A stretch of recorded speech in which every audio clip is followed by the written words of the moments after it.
You know, as a professional hockey player, you never know where life is going to take you.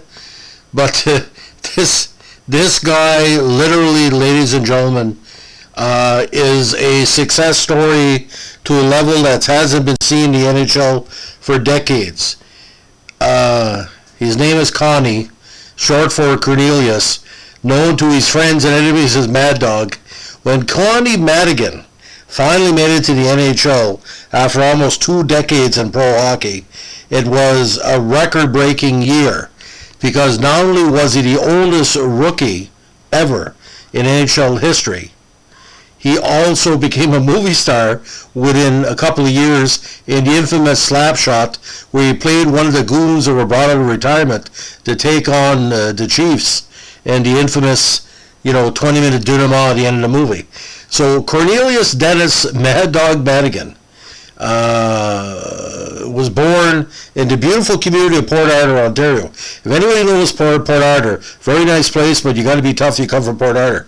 Very, very strong industrial town. 5'10", 185.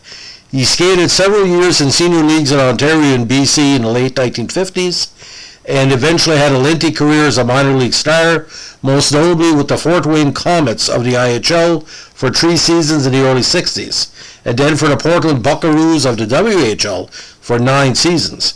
He won accolades as first-team All-League All-Star in 60, 66, 67, 68, and 69, second-team All-Star in 65, 71, 72, as well as winning Best Defenseman honors, the Laco Award, in 1966. But times changed for him in the early 70s. Now, the St. Louis Blues were beset with numerous injuries in the 73 season, and they decided to buy Madigan's rights from the Buckaroos, and he suited up for the Blues in January 73 at the age of 38, becoming the oldest rookie ever in Major League Hockey. He played for the Blues in 20 regular season games and 5 in the playoffs before finishing his career with Portland in parts of 2 successive seasons. Now let's look at the stats for very quickly, ladies and gentlemen. He played with the Humboldt Indians of the SJHL in 55, Penticton Vs of the OSAHL in 56, also played for Spokane Spokes of the WHL in 59, Fort Wayne in 60, Cleveland and Fort Wayne in 61, Spokane in 62, and Fort Wayne, of course, in 62, Spokane in 63, Denver LA in 64, Providence Reds and Portland in 65, and then continued on with them until 1969, then with the Dallas Blackhawks in 70, as well as Portland, still with the Portland in 72, and he played 25 games total that season. Now he also played with the San Diego Gulls in 74, and again back to the Buckaroos in 75 and 76. What was very interesting, ladies and gentlemen, he played with 3 versions of the Buckaroos in successive seasons in 74, 75, and 76 at the tail end of his career in 3 different associations, the WHL, the WIHL, and the NWHL. Now, again, WHL 1966, Hal Laco Award, Best Defenseman. For a lot of people, they felt that he was his career year. 13 goals, 31 assists for 41 points. Now, Connie was called Mad Dog, but he wasn't really a dirty player. However, at the time of his retirement, because of his longevity, he was second in minor league history in career penalty minutes. Despite being retired for 40 seasons from the association, he's still 89th in career penalty minutes. Like I said, just to talk penalty minutes for Portland alone, just bear with me for a second. 158, 159, 147, 105, 175, 101, 175, 170, 146, and finally 14, 20, and 88. So final NHL totals: 20 games in a regular season, 3 assists, 25 points for a +1, and 5 playoff games with 4 minutes and penalties. Now, talking about Slapshot very quickly.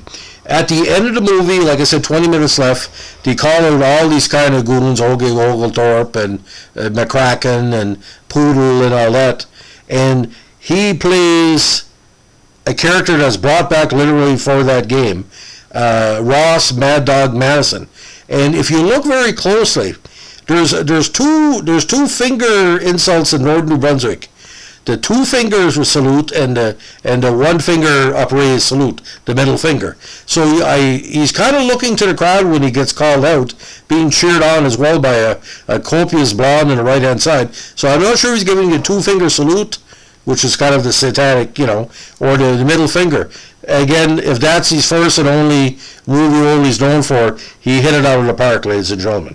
So here we got a guy named Connie, known as Mad Dog, fictionally and in real life, one of the top minor league defensemen of all time, and because of the injuries to a lot of St. Louis Blues players, he finally made it to the NHL. Why management would give him a chance? Why not another rookie from university? He must have had a guiding light. So if anybody that's a St. Louis Blues fan can tell me the machinations behind why Connie was signed, let me know, because I'm fascinated, especially how we went from the St. Louis Blues back to Portland, nice community Portland, to the Slapshot. That's all I can say. He must have had like some favors. And how much he got paid? Because he probably got paid more per diem than he got paid per game playing for Portland. So again, that's the true story of Connie Mad Dog Madison. Madigan, excuse me, sorry about that. Madison Madigan. If you like what we're doing with the podcast, or if you have any memories of Connie Madigan you want to pass on about Mad Dog, please let us know. Portland is a great place for sports, and I know you love your Buckaroos, and he was a fan favorite, ladies and gentlemen. You couldn't sign enough autographs with this guy. He would be held back in the parking lot, from what I heard, just like Davey Keon was with Toronto back in the 60s and 70s. Anyway, thanks for listening. Bye.